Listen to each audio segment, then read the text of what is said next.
The debate to redistrict South Carolina is over. Today, state senators sidelined a bill that would redraw the state's congressional maps. This happened as voters came out in record fashion for the first day of early voting. Our Nate Stanley has been tracking this push to redistrict for weeks now. And Nate, how are state leaders reacting tonight?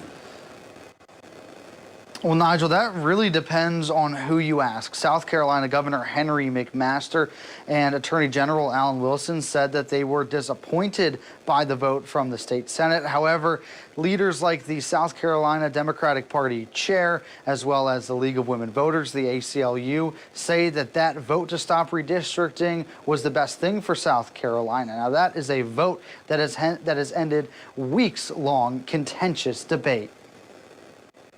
I understand the anger and frustration that we could not pass a redistricting bill any faster, but the rule of law is a bedrock principle of our constitutional republic. The South Carolina Senate voted to move a redistricting bill from the fast lane to the sideline Tuesday. The bill looked to redraw the state's congressional maps and increase the Republican advantage from 6-1 to 7-0. However, on Thursday, several Republicans voiced opposition to the bill. We swore an oath to uphold not only the United States Constitution, but the state constitution.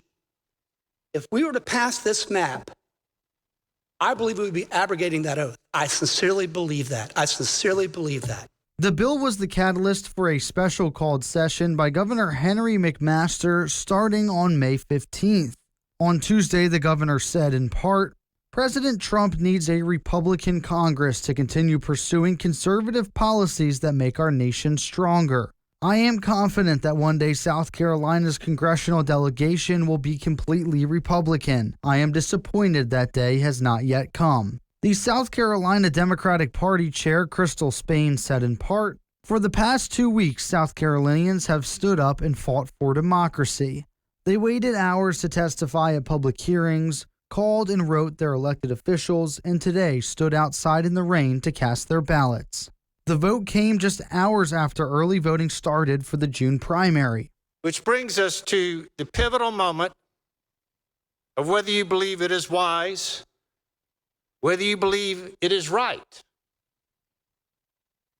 of whether you can, in good conscience and by common sense reasoning, pass a bill that changes the election date and redraws the maps when voting is already underway.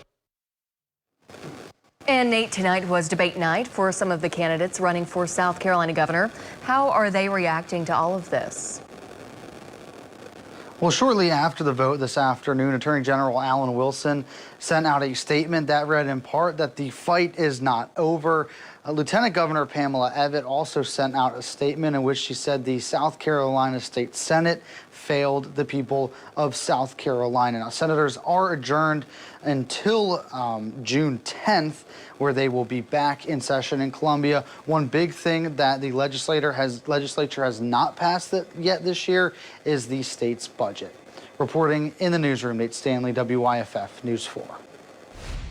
Nate, thank you. Meanwhile, the first day of early voting in South Carolina broke records. Before the voting day ended, the Election Commission said 42,000 people cast their ballot today. Early voting will run from now until June 5th. Hours are Monday through Friday from 8:30 in the morning until 5 at night. Early voting does not include Saturdays or Sundays. And remember, you do have to have a photo ID to vote.